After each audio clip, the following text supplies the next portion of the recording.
الله فقد افترى إثما عظيما.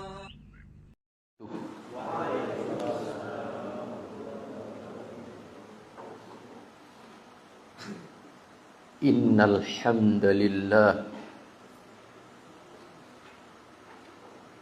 nahmaduhu wa nasta'inuhu wa nastaghfiruh wa na'udzu billahi min shururi anfusina wa min sayyiati a'malina. من يهده الله فلا مضل له ومن يضلل فلا هادي له.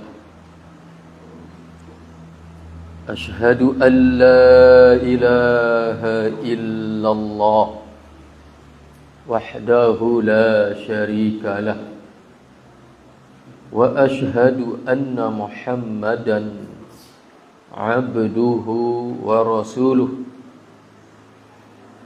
اللهم صل وسلم على محمد وعلى آله وأصحابه ومن تبعهم بإحسان إلى يوم الدين. أما بعد فإن أصدق الحديث كتاب الله وخير الهدي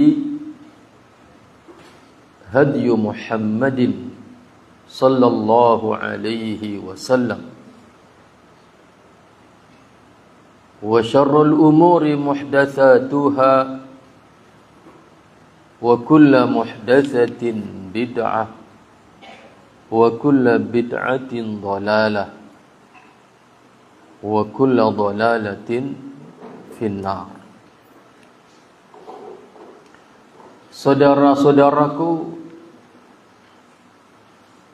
para bapak, para ibu, hadirin, hadirat, wabil khusus anak-anakku, para santri, ikhwan dan akhwat,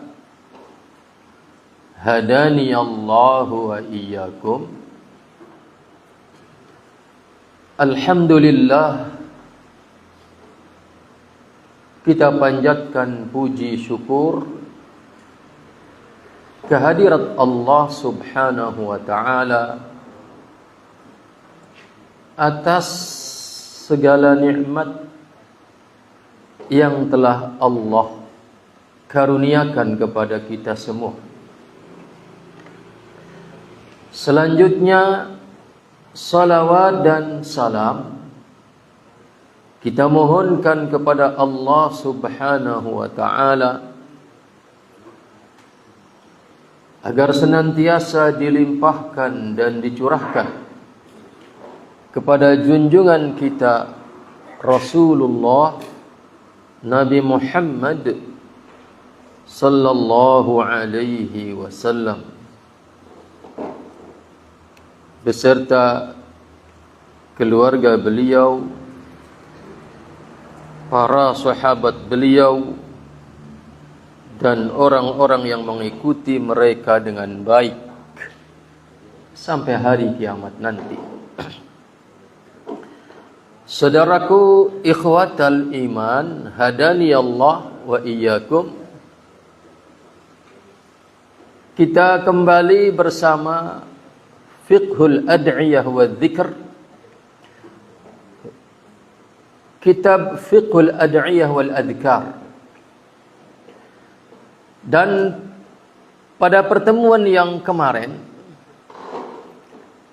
kita sudah mengutip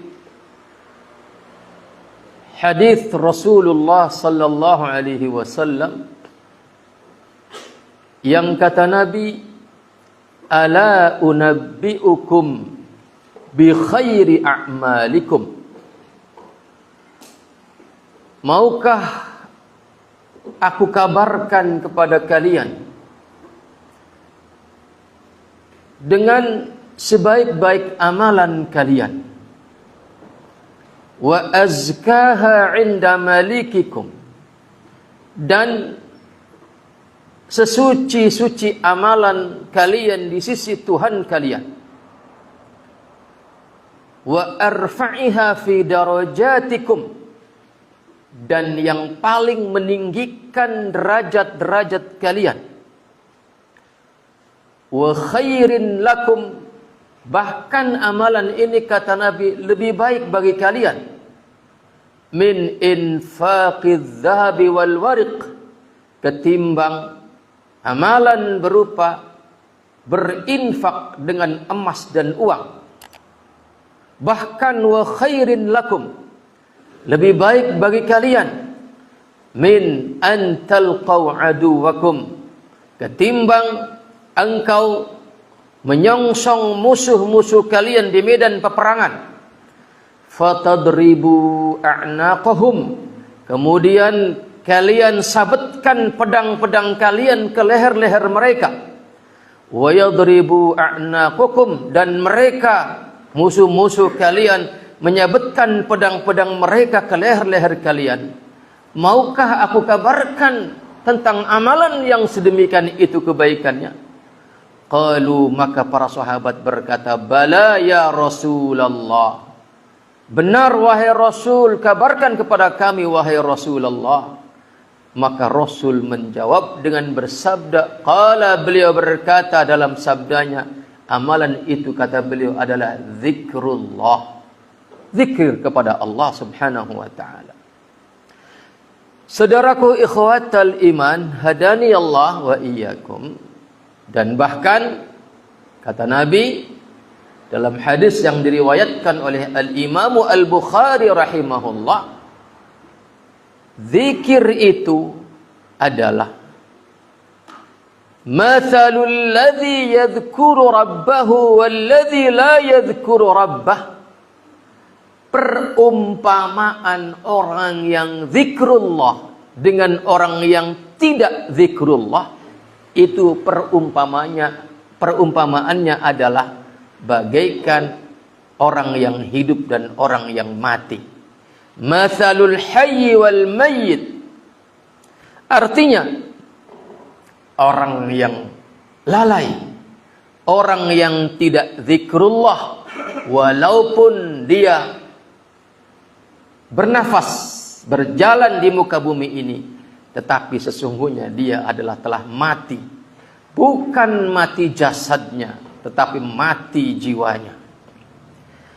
Saudaraku ikhwatal iman, hadani Allah wa iyyakum. Maka pada hari ini saya akan bacakan buat antum kelanjutan daripada apa yang ditulis dalam kitab Fiqhul Ad'iyah wal Adhkar ini, yaitu tentang faidah-faidah zikir.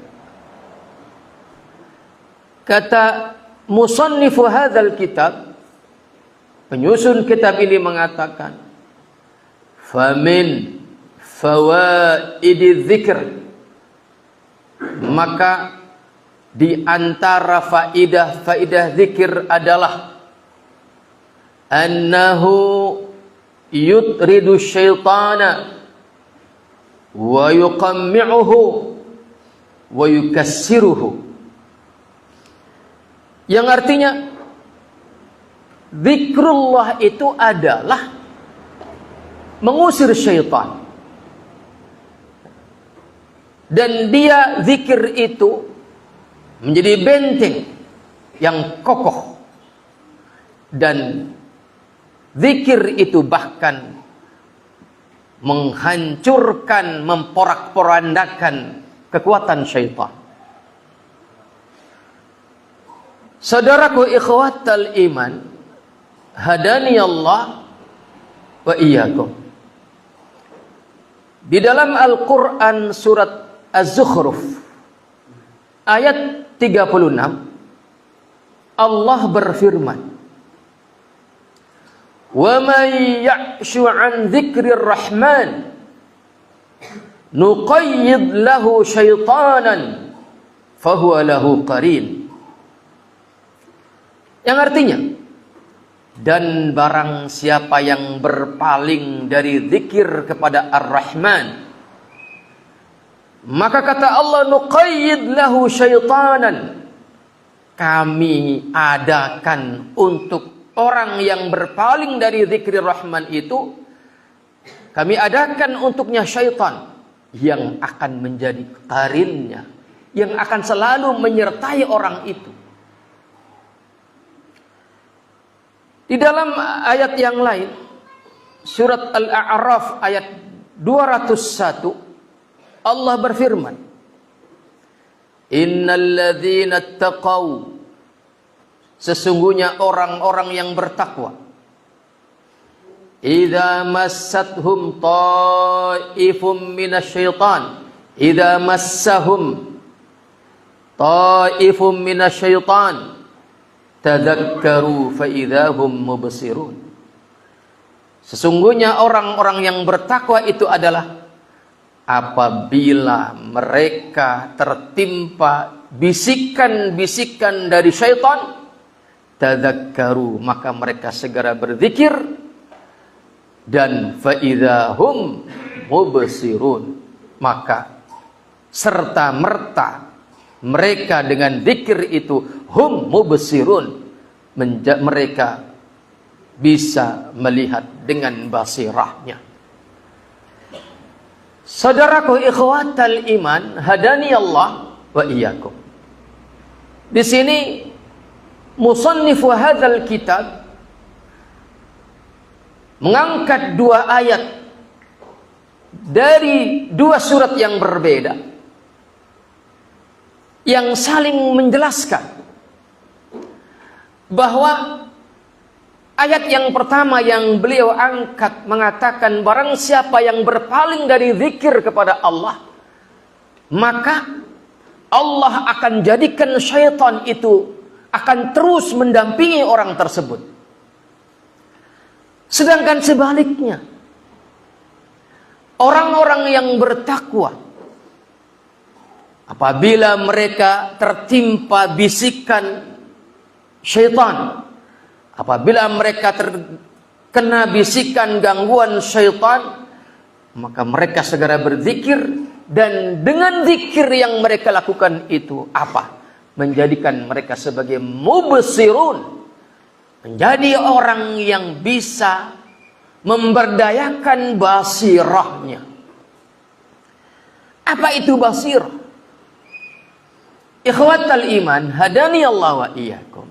Basirah itu adalah melihat sesuatu kebenaran sebagai kebenaran karena ada ilmu. Ilmu yang benar, ilmu yang datang dari Allah dan Rasulnya. Artinya berarti, saudaraku ikhwatal iman, hadani Allah wa iyyakum, di antara jalan mudah menuju keilmuan yang benar itu adalah harus didukung dengan zikir kepada Allah. Artinya jalan menuju kepada satu keadaan di mana kita akan memiliki pengetahuan yang luas sehingga bisa mengetahui yang hak itu sebagai al-haq dan mengetahui yang batil itu sebagai batil adalah tidak hanya cukup dengan murojaah, tidak, tetapi harus dilengkapi dengan apa? Dengan zikir kepada Allah Subhanahu wa ta'ala. Maka wahai kalian para anak-anakku, para santri, semangatlah kalian di dalam murojaah, tetapi lengkapi diri kalian dengan memiliki zikir-zikir yang dengan zikir itu kalian akan menjadi mubsirun, orang-orang yang memiliki basirah. Saudaraku ikhwatal iman, hadani Allah wa iyyakum. Selanjutnya, wa thabata fi musnadil Imam Ahmad wa sunanit Tirmidzi wa mustadrakil Hakim wa ghairiha bi isnadin sahih. Telah pasti adanya di dalam kitab musnadnya Al-Imamu Ahmad, juga di dalam kitab sunannya Al-Imamu At-Tirmidzi, Juga terdapat di dalam kitab Al-Mustadraknya Al-Imamu Al-Hakim dan yang lainnya, sebuah hadis dengan sanad yang sahih min hadits Al-Harith Al-Ash'ari, hadis Al-Harith Al-Ash'ari dari Nabi sallallahu alaihi wasallam, dari Nabi kita yang mulia Nabi Muhammad sallallahu alaihi wasallam, qala, beliau bersabda, kata beliau, innallaha subhanahu amara Yahya bin Zakaria bi 5 kalimatin, yang artinya sesungguhnya Allah subhanahu wa ta'ala telah memerintahkan nabinya, yaitu Nabi Yahya bin Zakaria bi 5 kalimatin, dengan 5 kalimat. Allah memerintahkan kepada nabinya, yaitu Nabi Yahya bin Zakaria, dengan 5 kalimat, yang mana an ya'mala biha, agar Nabi Yahya bin Zakaria mengamalkan 5 kalimat ini. Wa ya'muru bani Israil an ya'malu biha, dan agar dia juga diperintahkan, agar dia juga memerintahkan kaumnya dari kalangan Bani Israel untuk mengamalkannya.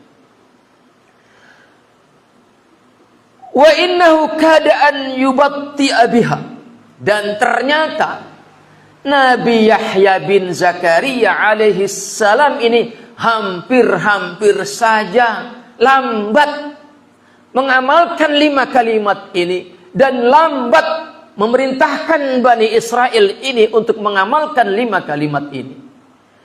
Maka melihat keadaan seperti ini, faqala lahu Isa alaihi salam, maka Nabi Isa alaihi salam bersabda, kata beliau bersabda kepada Nabi Yahya bin Zakaria, kata Nabi Isa, innallaha amaraka bi 5 kalimatin, wahai Nabi Yahya, bukankah sesungguhnya Allah telah memerintahkan kepadamu dengan 5 kalimat, lita'mala biha, agar engkau mengamalkan 5 kalimat itu, wa ta'muru bani Israil an ya'malu biha, dan engkau juga diperintahkan oleh Allah agar engkau memerintahkan Bani Israel untuk mengamalkan 5 kalimat itu.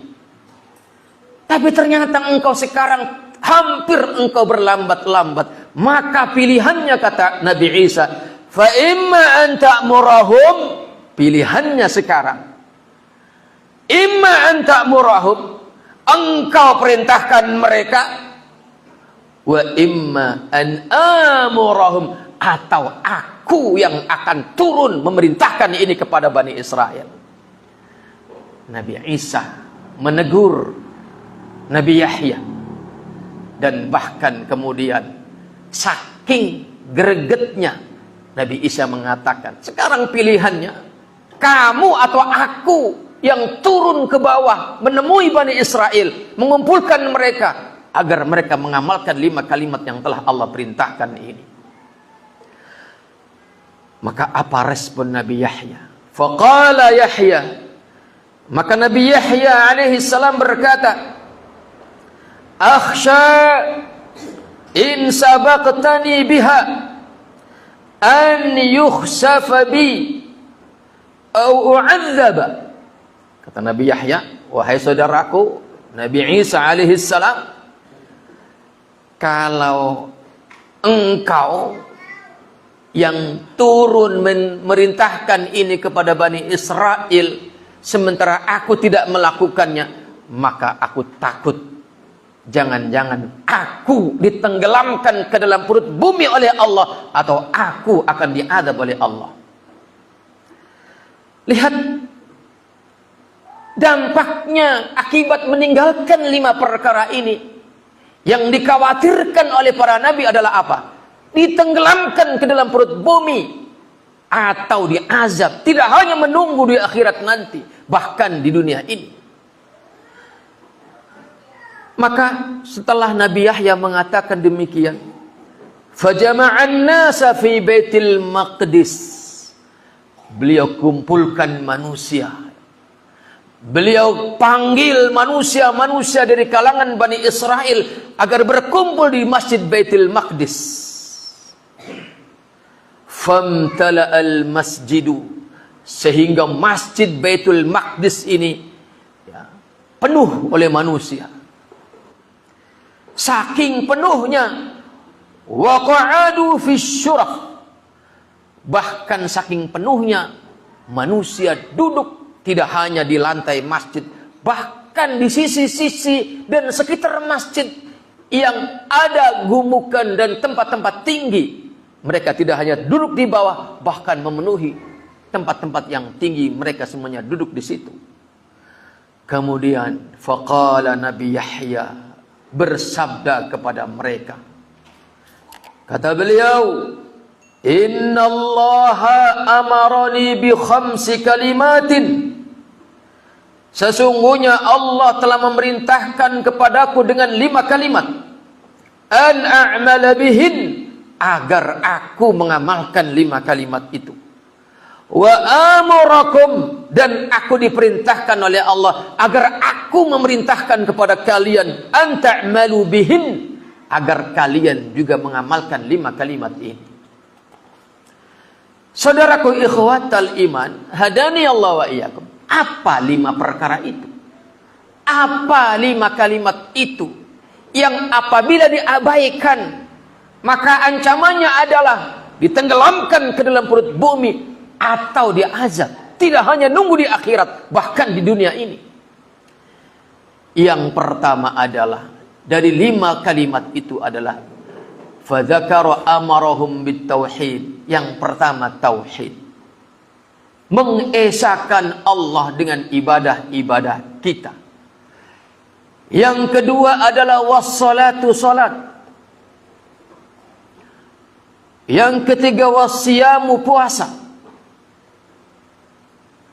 Wassadaqatu, dan yang keempat adalah sedekah. Tsumma dzakarul khamisata, kemudian beliau menyebutkan yang kelima. Faqala, dan kemudian beliau bersabda, wa amurukum an tadhkurullah, dan aku perintahkan kepada kalian agar kalian senantiasa zikrullah, zikir kepada Allah.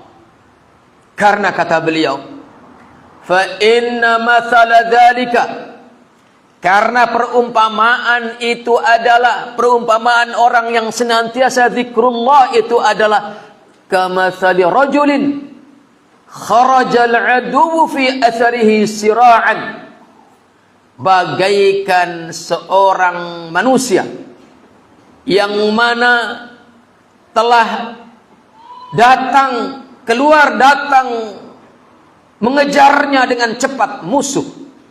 Bagaikan seorang manusia yang dikejar oleh musuh dengan sangat cepat. Hatta idza ata ala hisnin hasinin, sehingga ketika lelaki yang dikejar oleh musuh yang bengis, yang begitu cepat kejarannya, ketika lelaki ini sampai kepada satu benteng yang kokoh, fa ahraza nafsahu minhum, maka lelaki ini dengan serta-merta telah menjaga dirinya dari kejaran musuh yang bengis itu. Kadzalikal abdu, kata Nabi Yahya, demikianlah seorang hamba, la yahruzu nafsahu minasyaitan illa bidzikrillah, dia tidak akan bisa membentengi dirinya dari gangguan syaitan kecuali hanya dengan zikrullah. Saudaraku ikhwatal iman, hadani Allah wa iyyakum. Lihat di penghujung hadis ini, kata Nabi Yahya atas wahyu dari Allah Subhanahu wa taala menggambarkan bahwa kita tidak akan bisa lolos dari kejaran syaitan. Kita tidak akan bisa selamat dari gangguan syaitan kecuali hanya dengan zikrullah. Artinya saudaraku ikhwatal iman, kalau kita merujuk apa yang disampaikan oleh Al-Imamu Ibnu Katsir rahimahullah ketika beliau menjelaskan tafsir daripada al-isti'adah, berta'awudz, memohon perlindungan kepada Allah, beliau mengatakan bahwa kita itu punya musuh. Ada dua macam. Ada musuh yang manusia, ada musuh yang bernama syaitan. Maka kata beliau, musuh yang bernama manusia, sekejam-kejamnya musuh yang bernama manusia, selagi dia adalah manusia, maka dengan kita berbaik-baik kepadanya, maka cepat atau lambat akan luntur permusuhannya. Berbaik-baik di sini adalah sesuai dengan porsinya. Berbaik-baik di sini tentunya sesuai dengan porsinya. Tetapi secara umum bahwasanya jika dia adalah manusia, bukan manusia yang syaitan, dengan kita perbaiki hubungan baik kita, maka dia akan luntur permusuhannya. Itulah maka saya pernah menyampaikan di majelis ini bahwa di antara orang-orang yang tergolong sebagai mustahiquz zakah, orang yang berhak mendapatkan zakat adalah mu'allafatu qulubuhum, orang yang hatinya digarap, orang yang hatinya sedang ditaklif, dilembutkan. Itu mu'allaf itu bukan hanya orang kafir yang baru masuk Islam. Bahkan orang yang masih kafir, kita garap hatinya agar condong kepada Islam. Ini pun mu'allafatu qulubuhum. Bahkan orang yang tidak Islam, orang yang masih kafir, atau bahkan orang yang Islam, tetapi dia memiliki kebencian yang luar biasa kepada dakwah tauhid, dan kita tidak bisa ngapa-ngapain kepadanya kecuali harus dengan memberi uang kepadanya, baru dia akan taklif hatinya. Maka ini juga termasuk mu'allafatu qulubuhum. Artinya di antara metode yang diberikan oleh syariat ini untuk menundukkan kebengisan manusia selama dia adalah manusia, itu adalah dengan apa? Dengan memberikan kebaikan. Maka di antara mu'allaf, orang yang berhak mendapatkan zakat itu adalah orang yang bukan hanya baru masuk Islam, bukan hanya orang yang kafir diharapkan masuknya dia ke dalam Islam, bahkan orang-orang yang bejat, orang-orang yang bengis, yang selalu mengganggu dakwah, dan kita tidak bisa menghentikannya kecuali dengan memberikan uang kepadanya, maka boleh kita ambil dari zakat untuk diberikan kepadanya. Ini juga termasuk mu'allafatu qulubuhum. Artinya selama dia adalah manusia, maka sebengis apapun dengan kita memberikan kebaikan, itu cepat atau lambat dia akan luntur juga kebengisannya, kebenciannya, permusuhannya kepada kita. Tetapi musuh kita yang bernama syaitan, ya, semakin kita berbuat baik kepadanya, semakin kita akan dihina-dinakan di hadapan Allah oleh mereka para syaitan. Oleh karenanya maka kata Al-Imam Ibnu Katsir rahimahullah, tidak ada cara untuk selamat dari permusuhan syaitan kecuali hanya dengan apa? Perlindungan dari Allah Subhanahu wa taala. Dan di antara perlindungan dari Allah itu adalah apa? Meminta perlindungan kepadanya, dan di antara perlindungan Allah itu akan diberikan kepada hambanya adalah dengan apa? Dengan zikrullah. Maka lihatlah dalam hadis ini. Hadis yang sahih, Nabi Yahya menggambarkan bahwasannya perumpamaan orang yang selalu zikrullah adalah perumpamaan seorang yang sedang lari dikejar oleh musuh yang bengis, kemudian dia masuk ke dalam benteng yang kokoh sehingga kemudian musuhnya itu tidak bisa menjangkaunya, sehingga selamatlah dia, amanlah dia dari jangkauan musuh yang bengis yang bernama syaitan itu. Saudaraku ikhwatal iman, hadani Allah wa iyyakum, maka jangan malas dari zikrullah. Fahadzal hadits mustamilun ala fadilatin azimatin lidzikr. Hadis yang mulia ini mengandung keutamaan yang sangat agung, keutamaan zikir kepada Allah.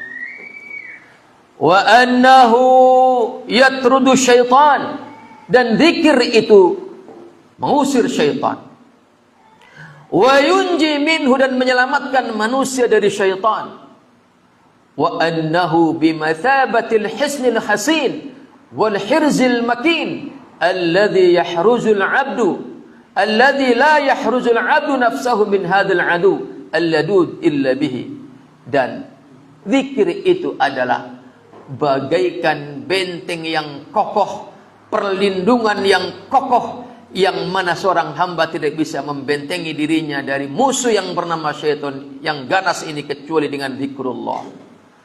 Wa hadhihi la raiba fadilatun azimatun lidzikr, dan ini tidak diragukan lagi, ini adalah merupakan fadilah, keutamaan yang sangat agung bagi zikir kepada Allah subhanahu wa ta'ala. Selanjutnya, kata al-Imam Ibn al-Qayyim al-Jauziyah rahimahullah, falau lam yakun fi dzikri illa hadhihi al-khaslah al-wahidah, seandainya hanya satu ini saja keutamaan zikir kepada Allah, hanya satu saja ini, yaitu apa?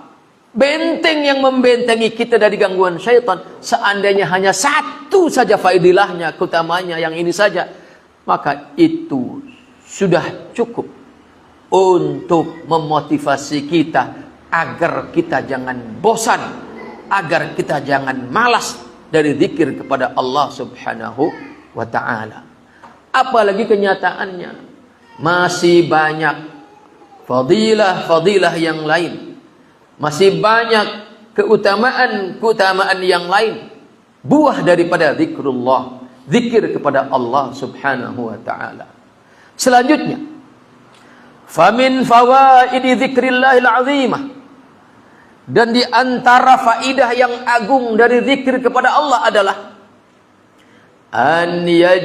annahu yajlubu liqalbi dzakir al-faraha was-surura wal-raha wa yurithul qalba as-sukuna wat-tuma'ninah.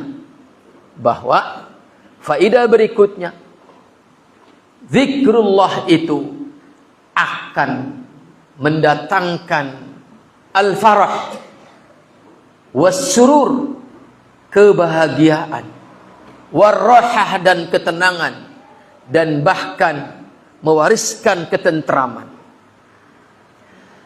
Sebagaimana dalam Al-Quran surat Ar-Ra'd ayat 28, ayat yang sudah akrab dengan kita, di mana Allah berfirman, alladzina amanu wa tatma'innu qulubuhum bi dzikrillah. Orang-orang yang beriman dan menjadi tentramlah hati mereka dengan zikir kepada Allah. Ala bi dzikrillahi tatma'innul qulub. Ketahuilah, dengan sebab zikrullah maka tatma'innul qulub, maka hati akan menjadi tentram. Saudaraku ikhwatal iman, hadani Allah wa iyyakum. Kata penulis kitab ini, wa ma'na qawlihi ta'ala wa tatma'innu qulubuhum, dan menjadi tentramlah hati mereka dengan sebab zikir, ay yazulu ma fiha min qalaqin aw idtirabin, yakni akan hilang dari hatinya keguncangan jiwa, wa yakunu fiha badala dzalika al-unsu wal farhu war raha, dan Allah ganti dengan ketentraman dan kenyamanan dan kebahagiaan. Saudaraku ikhwatal iman, hadani Allah wa iyyakum, ketentraman itu adalah puncak kenikmatan. Ketentraman itu adalah induk segala kenikmatan. Nikmat tidur tidak akan didapat kalau orang itu hatinya tidak tentram. Nikmat berjalan-jalan, berpesiar tidak akan didapat kalau hatinya tidak tentram. Nikmat beribadah tidak akan didapat kalau hatinya tidak tentram. Maka betapa banyak orang dikasih solusi agar sholat ini, sholat itu, agar melakukan ini dan itu secara psikologis, tetap tidak tentram, tetap tidak bisa mengambil kenikmatan daripadanya. Kenapa? Karena hatinya tidak tentram. Maka ketentraman itu adalah induk segala kenikmatan. Saudaraku ikhwatal iman, maka dawamkanlah zikrullah. Kita harus memiliki amalan yang bernama zikrullah yang dawam. Asfa, ya, zikirnya nanti, ya, dengarkan dulu. Ya. Zikir ba'da shalah, zikir pagi dan petang, zikir yang muqayyad, yang dibatasi jumlahnya, jenisnya, waktunya, tempatnya, dan zikir-zikir yang mutlak. Kita harus memiliki itu. Jangan nunggu resah gelisah. Jangan nunggu. Tapi justru saat kita sekarang dalam keadaan nyaman, segera memiliki amalan yang mudawam, yang dilanggengkan dari zikir-zikir ini. Karena dengan begitu Allah akan karuniakan ketentraman kepada hati kita. Bahkan ketika semua orang gelisah, bahkan ketika semua orang didera ketakutan yang mengerikan, maka orang-orang yang ahli zikir, dia tidak akan ada rasa takut, tidak akan ada rasa gelisah. Dan betapa banyak momen-momen yang boleh jadi orang di situ mengalami kegelisahan. Paling tidak kelak nanti di hari kiamat, paling tidak kelak nanti di hari hisab, paling tidak kelak nanti di hari di mana manusia dikumpulkan di padang mahsyar. Maka momentum dimanapun, apakah di dunia, apakah di akhirat, yang di dalamnya manusia berpotensi mengalami kegelisahan dan keresahan, maka orang-orang yang ahli zikir tidak akan mengalami keresahan di waktu-waktu seperti itu. Apapun penyebab gelisahnya, apakah karena kita digelisahkan oleh penyakit, apakah kita digelisahkan oleh urusan ekonomi, apakah kita diresahkan oleh urusan tetangga yang rese, ataupun apapun keresahan penyebabnya, itu tidak akan menimpa orang-orang yang selalu punya zikrillah yang dawam. Kenapa? Karena ketika orang itu sudah menjadi orang yang selalu zikir kepada Allah, ala bizikrillah tatmainnul qulub. Ini berita yang pasti yang datang dari Allah yang memastikan bahwasanya dengan zikrullah hati orang itu akan tentram. Dan apabila Allah sudah menetapkan seorang hamba itu adalah hatinya tentram, maka seluruh fasilitas yang dibutuhkan untuk terjadinya ketentraman hati itu akan Allah kirimkan seluruh fasilitas itu. Sekali lagi saya katakan, apabila Allah sudah menetapkan seorang hambanya dengan sebab zikrullah, Allah tetapkan seorang hambanya sebagai hamba yang tatmainnu qulubuhum, tentram hatinya, maka seluruh fasilitas yang dibutuhkan untuk terjadinya ketentraman hati itu akan Allah kirimkan. Jika memang kita resah oleh penyakit, bisa jadi penyakitnya tidak pergi, tetapi ada banyak sinyal-sinyal ketentraman yang Allah kirimkan. Atau bahkan penyakitnya diangkat. Tetapi ketahuilah, terangkatnya penyakit itu tidak lebih baik daripada ketika dia tetap di atas penyakit, tetapi dia tetap di atas ketauhidan dan ketawakalan kepada Allah. Saudaraku ikhwatal iman, itulah maka sering kita dengar, saya hanya menginginkan yang terbaik dari Allah. Karena boleh jadi yang terbaik bagi orang yang berpenyakit itu bukan diangkat penyakitnya. Karena boleh jadi dengan diangkatnya penyakit, dia menjadi orang yang rusak. Tetapi dengan dia tetap di atas penyakitnya, dia menjadi orang yang selalu waspada. Selalu waspada. Selalu waspada dan mendekat kepada Allah subhanahu wa ta'ala. Maka yang terpenting adalah ketentraman yang kita dapatkan dari Allah subhanahu wa ta'ala.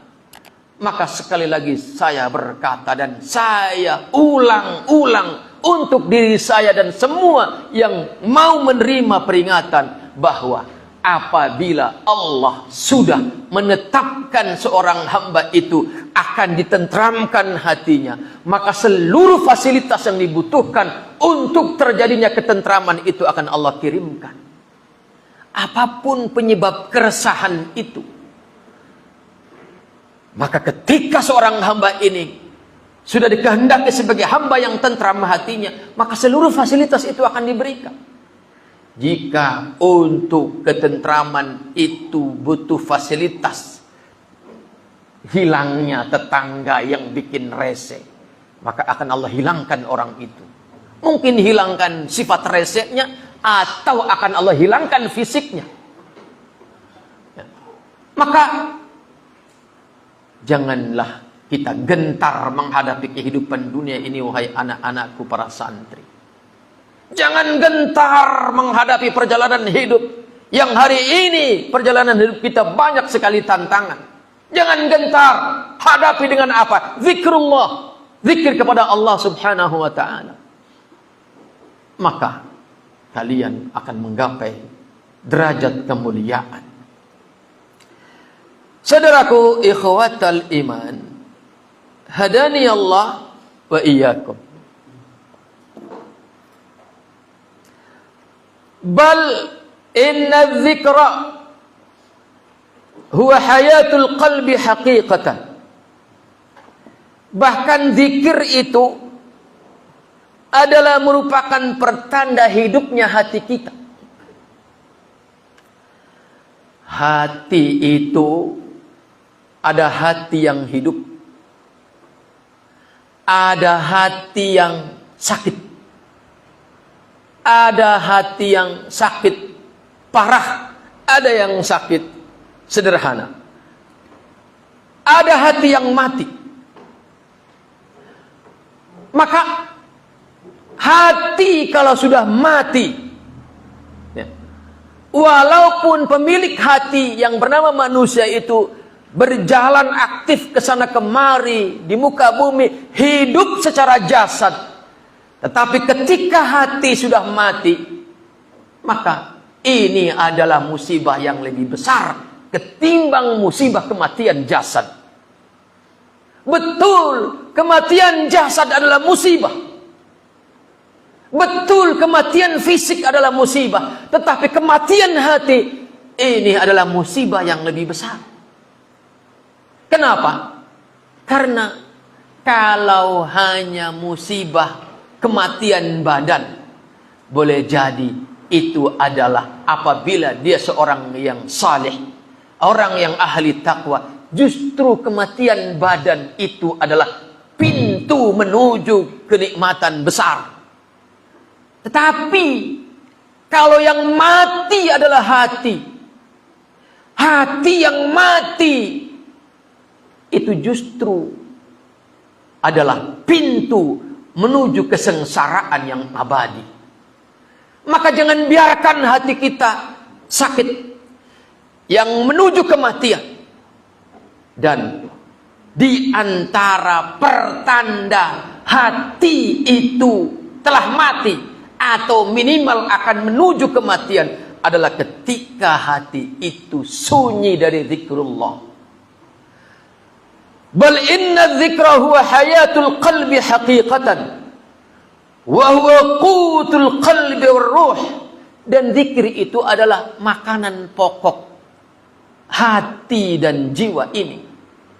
Artinya, sebagaimana badan ini butuh makan, roti, nasi, segala macam makanan yang higienis, maka demikian juga hati dan jiwa kita ada makanan pokoknya. Itu apa? Zikrullah. فَإِذَا فَقَدَهُ الْعَبْدُ, apabila seorang hamba telah kehilangan zikrullah, sara bimanzilatil jismi idza hila bainahu wa baina qutih, maka hati yang telah hilang dari zikir, hati yang kehilangan zikir kepada Allah, itu bagaikan badan yang dihalangi dari makanan pokoknya. Bagaikan badan yang terhalang dari makanan pokoknya. Fala hayata lil qalbi haqiqatan illa bidzikrillah. Maka tidak ada kehidupan yang hakiki bagi hati. Tidak ada kehidupan yang hakiki bagi hati illa bidzikrillah, kecuali dengan zikrullah. Maka saudaraku ikhwatal iman, hidupkan badan ini dengan makanan pokok yang bersih, yang halalan tayyiban, dan hidupkan hati ini dengan zikrullah yang juga yang baik. Apa zikrullah yang baik itu?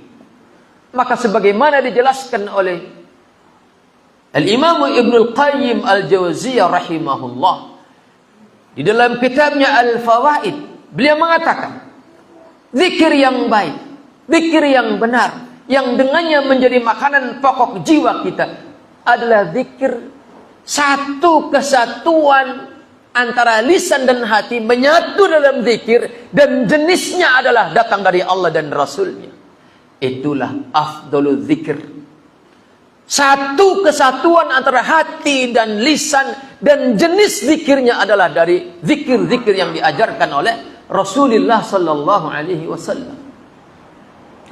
Maka berzikirlah dan satukan lisan dan hati di atas zikir itu, dan pilihlah jenis zikirnya adalah zikir yang diajarkan oleh Rasulullah sallallahu alaihi wasallam. Barang siapa yang kehilangan ini zikir, maka dia bagaikan badan yang dihalangi dari makanan pokoknya. Walihada yaqulu Syekhul Islam Ibnu Taimiyah rahimahullah. Oleh karena inilah maka Syekhul Islam Ibnu Taimiyah telah berkata, "Az-zikru lil qalbi mithlul ma'i lis-samaki." Hakikatnya bahwa zikrullah bagi hati itu, perumpamaannya adalah bagaikan air bagi ikan. Maka tengoklah, fa kaifa yakunu halus samak idza faraqal ma'a. Maka bayangkan bagaimana jika ada seekor ikan, ia terpisah dari air tempat tinggalnya. Maka dia akan menggelepar-gelepar, tersiksa. Tetapi apabila dia sudah mati, dia tidak akan merasa tersiksa dari menggeleparnya jiwa itu. Maka adakah kita mengalami jiwa yang menggelepar akibat tidak zikir kepada Allah?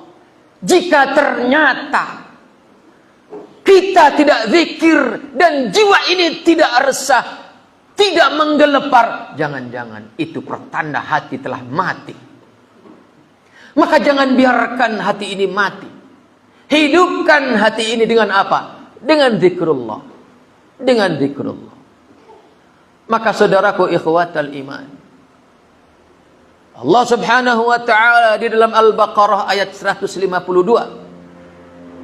Allah menjelaskan dengan berfirman, "Fadhkuruni adzkurkum."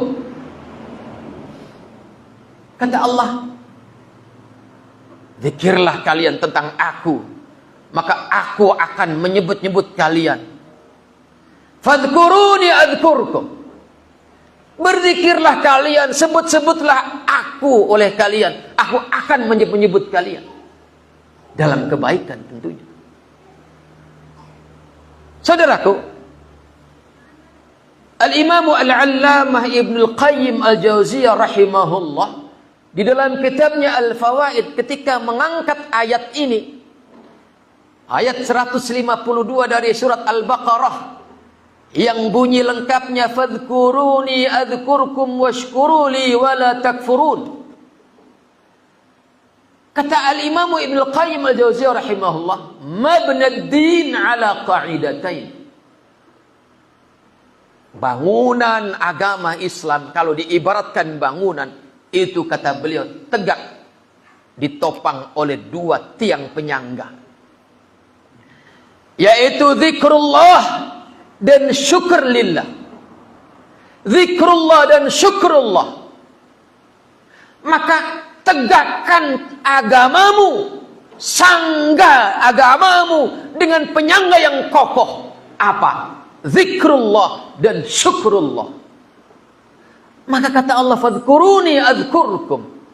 Zikirlah kalian tentang aku, maka aku akan menzikirkan kalian, menyebut-nyebut kalian. Dan ayat ini dijelaskan oleh Rasulullah sallallahu alaihi wasallam di dalam sebuah hadis yang sahih yang diriwayatkan oleh Al-Imam Al-Bukhari dan Al-Imam Muslim. Kata Rasul, beliau meriwayatkan hadis dari Rasul, dari Allah, berarti ini hadis qudsi. Kata Rasul, Allah berfirman. Ini hadis qudsi, hadis sahih muttafaqun alaih.